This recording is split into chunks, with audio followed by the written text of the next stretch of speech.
13h. Merci de votre attention. Tout de suite, les titres à la une de l'actualité.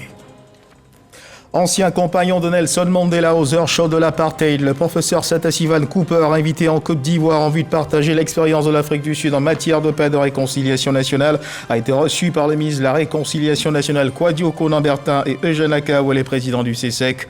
Le point de ces audiences dans cette édition.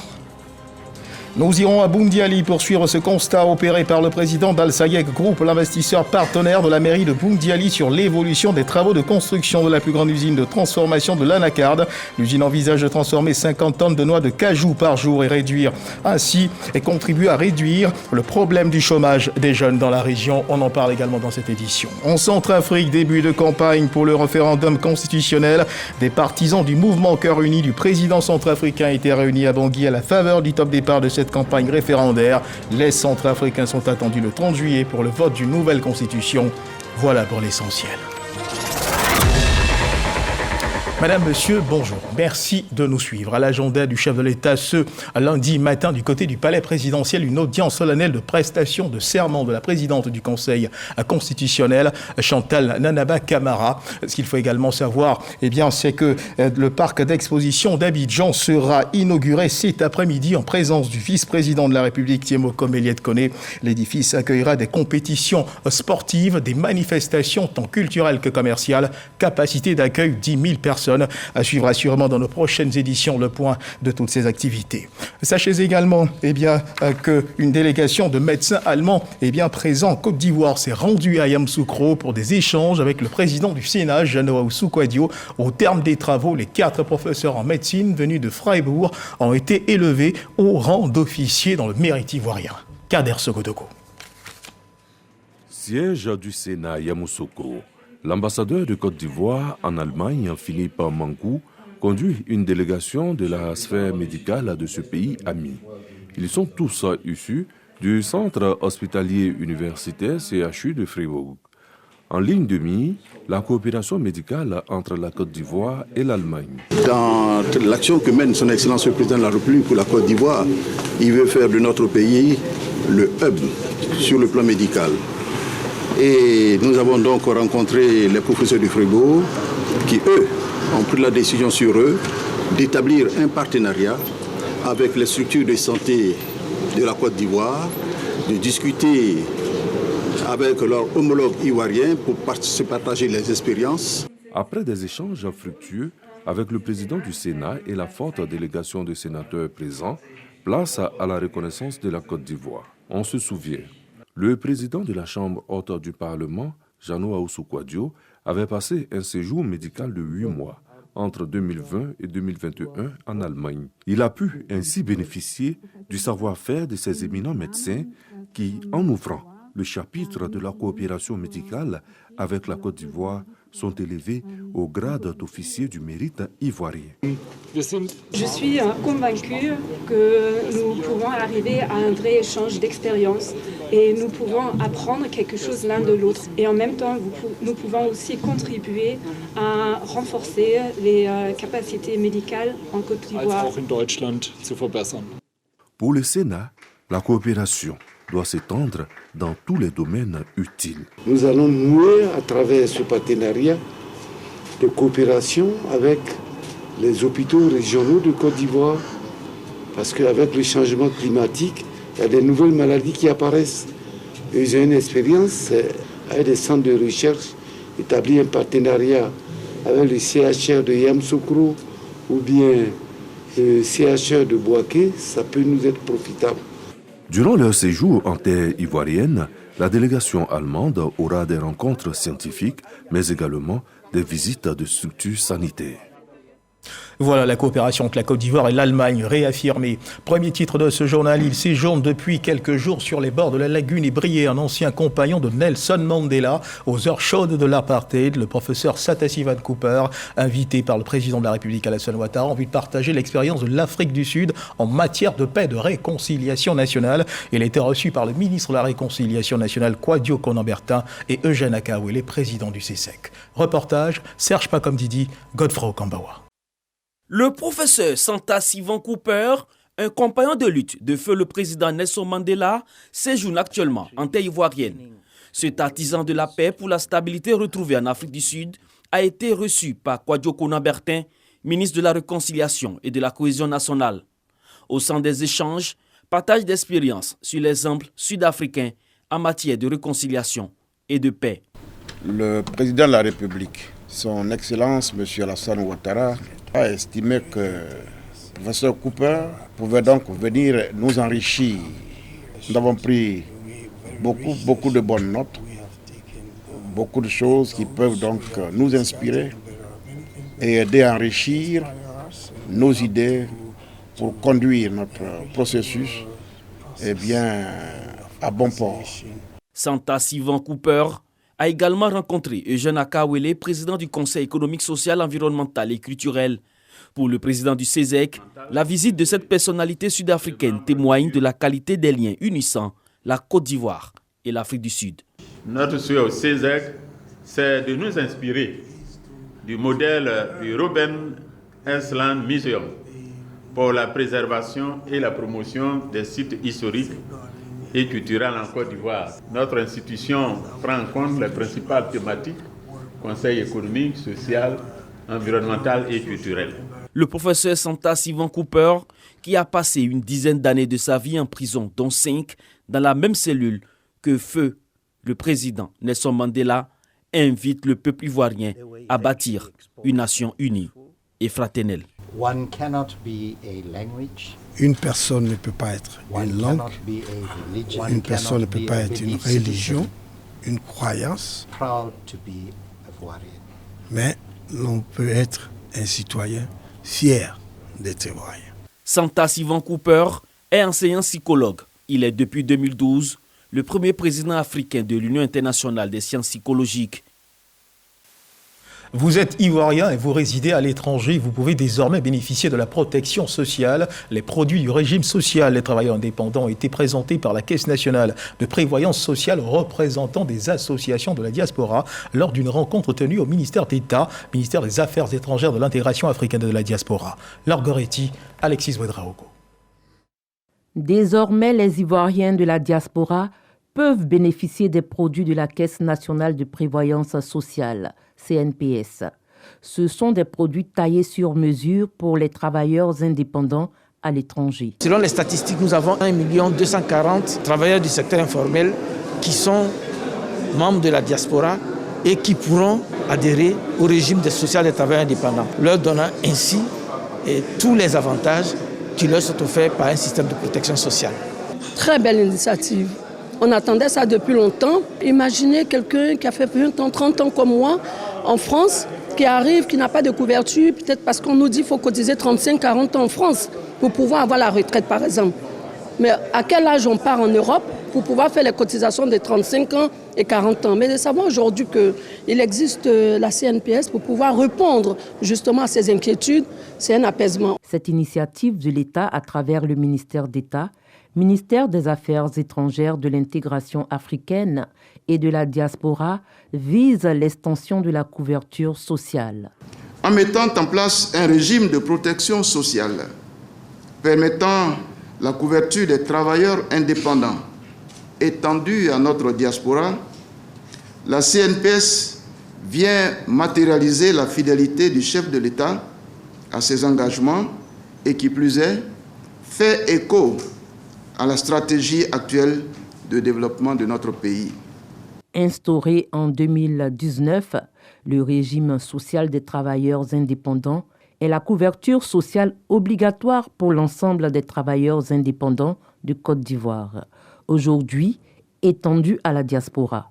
Ce régime protège le travailleur indépendant en cas de maladie, d'accident, de maternité et de vieillesse, en lui servant des prestations sociales. Et vous l'avez certainement reconnu à la voix, ce reportage de Laure Goretti, commenté pour vous par Chantal Akandan. Regardons à présent du côté de la Maréchaussée, la Gendarmerie nationale, 1409 stagiaires gendarmes de la promotion 2022-2024, dont 91 filles qui viennent d'acquérir les notions fondamentales de la Gendarmerie nationale, ont été présentées au drapeau. C'était à l'école de gendarmerie des Toroguiers, située à 7 km de Daloa. Le commandant supérieur de la Gendarmerie nationale, le général de corps d'armée Alexandre Apalo, leur a recommandé d'être des soldats loyaux au service des populations et de la nation.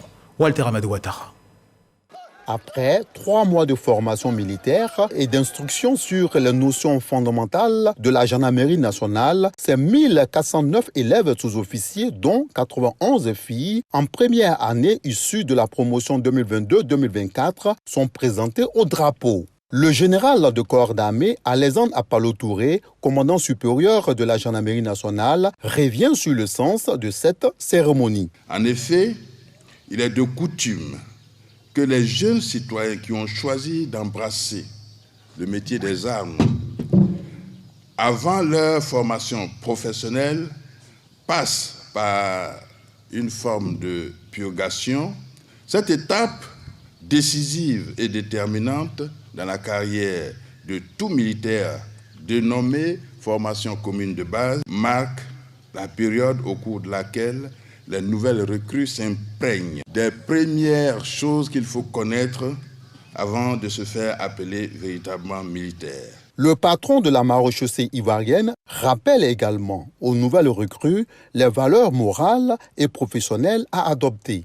Vous faites désormais partie de ceux qui ont la lourde tâche d'honorer et de défendre le drapeau national en tout temps, en tout lieu, en toutes circonstances, contre toute forme d'agression, et cela jusqu'au sacrifice suprême, c'est-à-dire la perte potentielle de votre vie. Venus pour soutenir les futurs gendarmes, parents et amis ont été gratifiés d'un défilé pédestre, comme il est de coutume en pareille circonstance. Le soutien, la compassion du gouvernement exprimé aux familles sinistrées de la ville de Bouaflé suite aux pluies diluviennes qui se sont abattues sur cette ville. Le ministre de la Solidarité et de la lutte contre la pauvreté, Belmondo Dogo, accompagné du ministre de la Promotion de la bonne gouvernance, Epiphane Zorobalo, ont porté à ces populations le message de réconfort du gouvernement. Michel Mombo-Sokotogo. Un décès, une portée disparue et 236 ménages sinistrés. À Bouaflé, les habitants du quartier Delta Extension n'ont pas échappé à la furie de la forte pluie qui s'est abattue dans la nuit du jeudi 6 au vendredi 7 juillet dernier sur la ville. La ministre de la Solidarité et de la lutte contre la pauvreté, Miss Belmondo Dogo, accompagnée du ministre de la Promotion de la bonne gouvernance, Epiphane Zorobalo, est sur place pour exprimer la compassion du gouvernement aux populations sinistrées. Nous sommes tout simplement, nous les sinistrés, très heureux. Encore une fois, merci au président de la République d'avoir passé à nous. Nous sommes entourés de 2 ruisseaux. Alors, si vraiment quelque chose est fait pour faire une canalisation, ces populations en face de vous seront soulagées. Un appel à l'aide qui, séance tenante, trouve écho favorable. Le gouvernement va dépêcher une mission de l'ONAD, l'Office national de drainage, le mardi. Ils vont rencontrer les principaux responsables du service technique pour que la question du drainage soit résolue. Et la ministre de la Solidarité et de la lutte contre la pauvreté, Miss Belmondo Dogo, d'insister sur la prudence et le sens de la responsabilité des populations en cette saison des pluies. Leur vie en dépend. Lorsqu'il pleut, pour vous-même, votre propre vie, je vous demande de partir le temps que la pluie s'arrête. Si le temps commence à s'assombrir et qu'il commence à pleuvoir, quittez les zones d'inondation. Pour vous-même, et surtout pour les enfants. Au total, ce sont des vivres et des non-vivres d'une valeur de 26 300 000 francs CFA qui ont été remis aux populations sinistrées de Bouaflé. Et en attendant que ces travaux démarrent à Bouaflé, du côté de Toumoudi, notre reporter Kader Sogodogo a suivi une mission de l'ONEP conduite par son directeur général. Cette mission est allée s'imprégner de l'état d'avancement des travaux de renforcement de la desserte en eau potable dans le département de Toumoudi, lancé en 2020 par le président de la République Alassane Ouattara et financé à hauteur de 100 milliards de francs CFA. Témoin de cette visite, la ministre-gouverneure Raymond Goudekofi. Reportage. 13 localités, dont Diego Nifla, Oumé, Kokumbo et Toumoudi, seront approvisionnées en eau potable bientôt depuis le Bandama. Des travaux à cet effet, d'un montant de 100 milliards de francs CFA, ont été lancés depuis avril 2020. Station pour traiter l'eau, construction de châteaux d'eau, les travaux ont démarré. Et c'est justement pour s'imprégner de l'état d'avancement que l'Office national de l'eau potable, ONEP, à travers son directeur général, sur instruction du ministre de l'Hydraulique, de l'Assainissement et de la Salubrité, Bouaké Fofana, est sur le terrain en compagnie de Raymond Goudou Kofi, ministre-gouverneur. Le projet est revisité dans son entièreté. Dans les villages, les techniciens font des précisions. Nous sommes en train de réaliser un château de 100 mètres cubes. 100 mètres cubes sur 12 mètres de hauteur. Actuellement, nous sommes sur le radier. Et puis maintenant, vous voyez derrière nous les colonnes qui sont sorties. Après, maintenant, il aura tout ce qui va avec le château. Normalement, si tout se passe bien, on compte finir le génie civil au plus tard, fin décembre 2023. Maintenant, après, il va rester la phase équipement et autres. L'eau, source de vie. Une des missions des ministres-gouverneurs est de veiller sur la bonne exécution des chantiers de l'État. Raymond Goudou Kofi est dans son domaine. La détermination pour faire avancer les choses, elle sait s'y prendre. Une de nos missions en tant que ministre-gouverneur de district, c'est de suivre et évaluer donc, les projets et programmes du gouvernement au niveau donc, local. Donc, fort donc, de cette mission, nous avons donc rencontré dernièrement le ministre en charge donc, de l'hydraulique, M. Bouaké Fofana, qui a donc demandé expressément au directeur général de l'ONEP de se rendre avec moi ici. Selon les prévisions de l'ONEP, l'eau coulera à flot dans les robinets de ces 13 localités dès le premier trimestre 2024. Sur les traces d'un autre constat, cette fois dans la région de la Bagoué à Boundiali, comment évoluent les travaux de construction de la plus grande usine de transformation de l'anacarde? Pour s'en faire une idée, le président d'Al Sayeg Group, l'investisseur partenaire de la mairie de Boundiali, s'est rendu sur les lieux. L'usine va transformer 50 tonnes de noix de cajou par jour. Elle devrait contribuer à résorber le problème du chômage des jeunes dans la région de la Bagoué. C'est ce que nous dit en tout cas Ami Sissoko. L'usine de traitement de noix de cajou de Boundiali est quasiment achevée. Le président d'Al Sayed Group, investisseur partenaire de la mairie de Boundiali, est venu spécialement des Émirats Arabes Unis pour actionner lui-même les derniers réglages et fixer la date de démarrage des activités. Nous allons commencer les essais de production en août et a priori on commencera la production elle-même en novembre. Nous allons commencer à embaucher des ouvriers et les former et petit à petit on va entrer dans la production et ça créera beaucoup de revenus pour la communauté locale. À partir du mois de novembre 2023 donc, les machines de cette unité bâtie sur 10 hectares se mettront véritablement à tourner pour traiter 50 tonnes de noix de cajou par jour. Fruit de la collaboration entre la commune de Boundiali, conduite par la ministre Maria Toukone, et le géant émirati de l'agro-industrie, va permettre également la création de 16 000 emplois directs et indirects.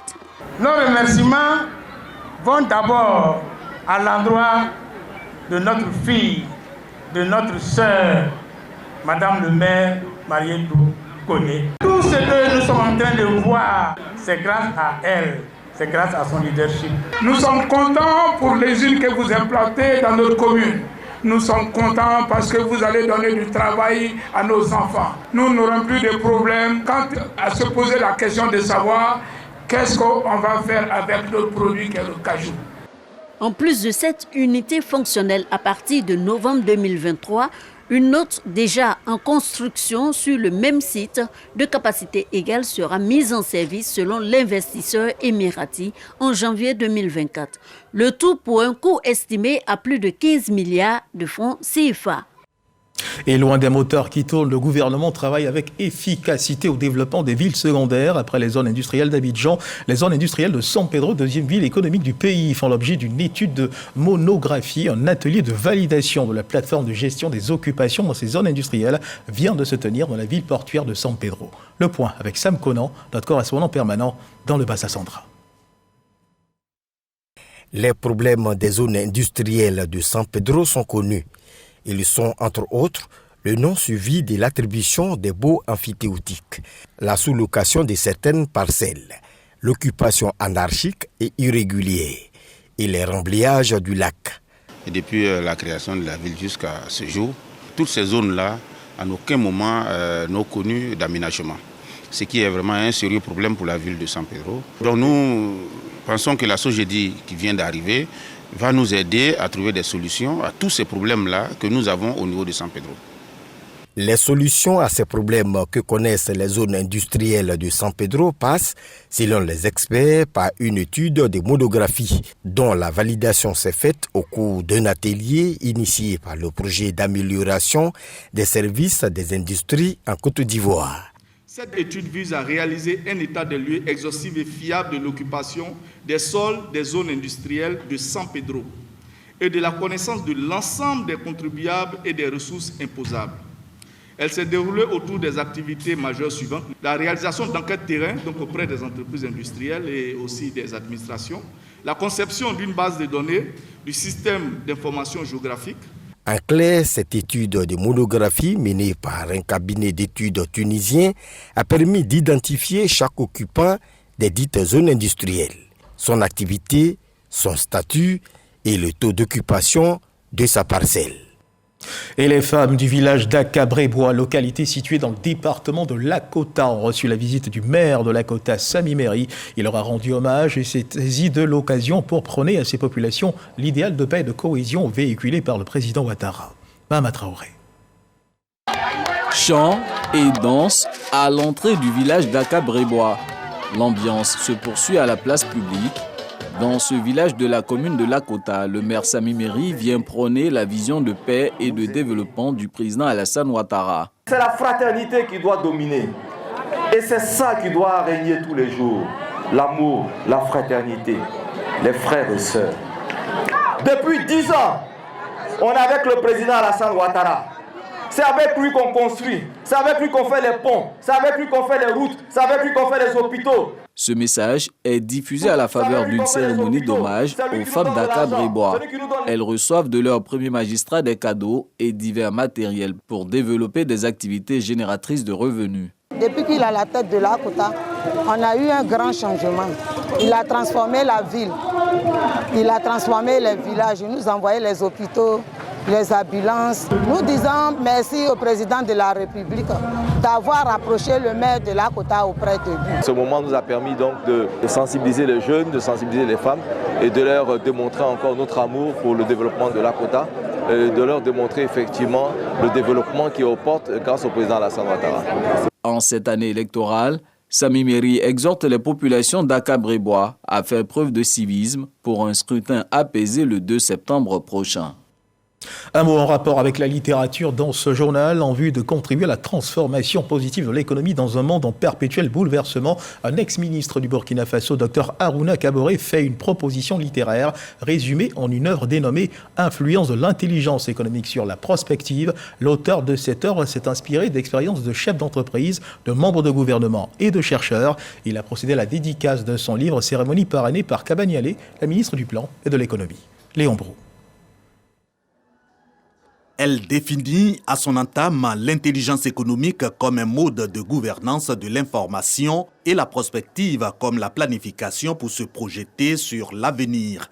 Influence de l'intelligence économique sur la prospective est une œuvre scientifique en 3 parties pour 179 pages. L'auteur y démontre qu'il est possible d'assurer la performance, voire la pérennité des sociétés, malgré les risques de bouleversement, quand l'intelligence économique nourrit la prospective. Placé en aval d'une étude prospective, l'intelligence économique peut vous permettre donc de collecter l'information, de la conceptualiser, pour pouvoir nourrir l'étude prospective.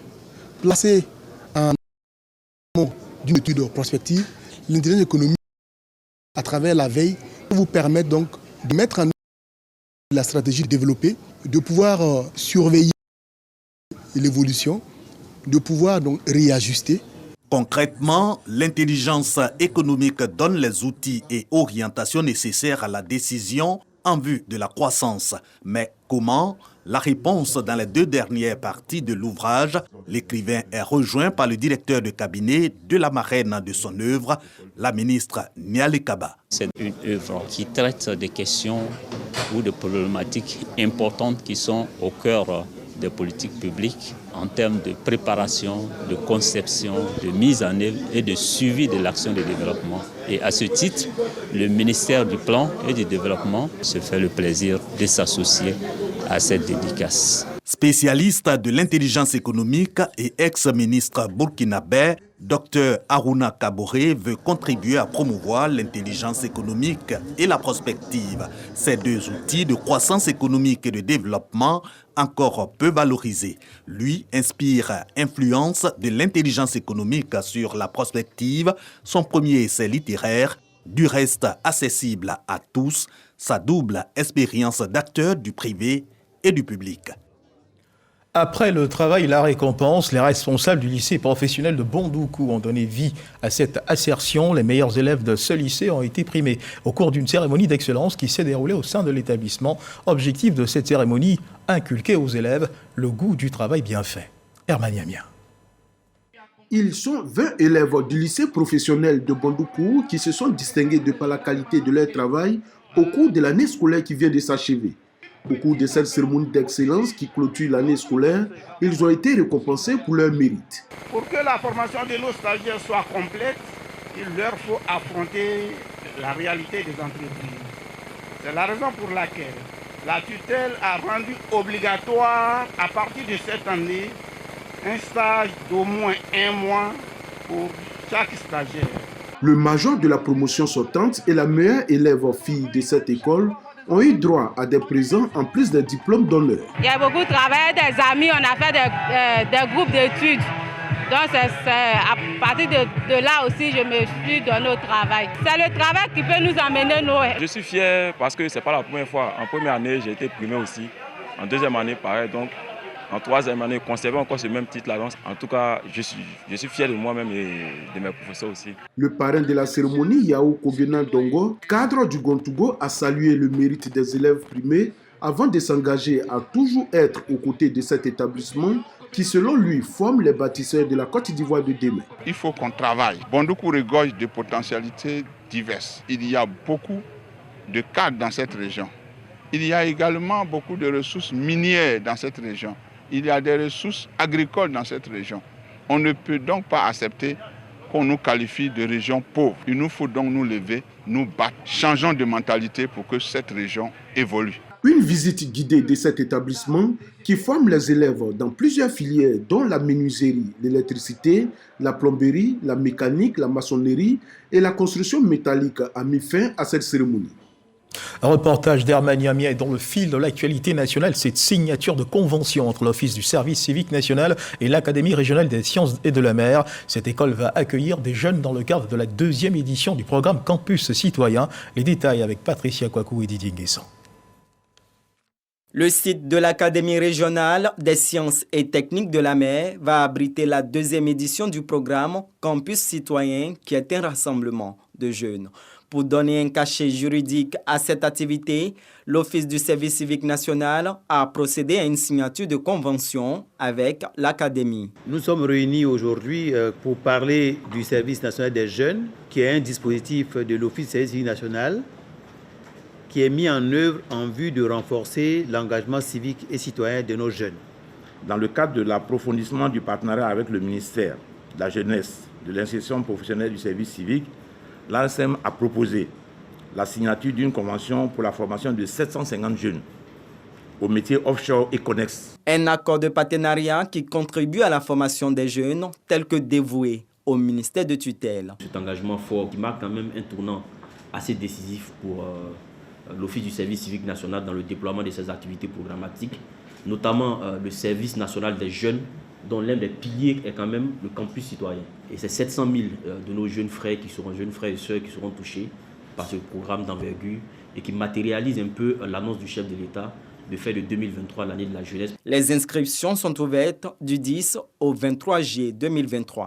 Les jeunes intéressés sont invités à s'inscrire en ligne sur le site de l'Office du service civique national ou auprès des directions régionales et départementales de la jeunesse. Dans l'actualité internationale, en Centrafrique, le 30 juillet, les Centrafricains sont attendus pour le vote d'une nouvelle constitution. En cas d'adoption, elle pourrait permettre à Faustin Archange Touadéra, le président, de briguer un autre mandat. L'opposition centrafricaine accuse cependant Faustin Archange Touadéra de vouloir rester au pouvoir à vie en faisant sauter la limitation des mandats présidentiels, ce que contestent ses partisans. C'est donc un début de campagne pour le référendum constitutionnel. Des partisans du mouvement Cœur Uni du président centrafricain étaient réunis à Bangui à la faveur du top départ de la campagne référendaire. Voilà qui marque la fin de cette édition. Merci de nous avoir suivis. Agréable début d'après-midi. Dieu garde la Côte d'Ivoire.